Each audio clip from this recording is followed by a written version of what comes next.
Kwenye mradi huu tuwapongeze nyote kama wizara, kama timu, pamoja na makandarasi na wote ambao wanahusika. Kama ambavyo wametangulia kusema wenzangu, kusema kweli mradi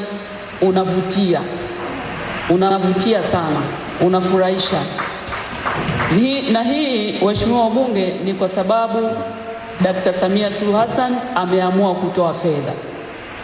Naamini bila rais kutoa fedha, hata kama mkandarasi angekuwa mzuri namna gani, asingeweza kufanya kazi. Kwa hiyo tunamshukuru na tunampongeza sana Dr. Samia Suluhu Hassan kwa kazi nzuri kubwa ambayo anaifanya kwenye nchi yetu, hususan katika eneo hili la habari, utamaduni na michezo, na zaidi katika ujenzi wa viwanja vya michezo. Tunampongeza sana.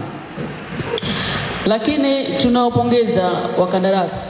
Tunawapongeza kwa sababu mara nyingine tumeona hata mtu amelipwa lakini bado anadaiwa kazi.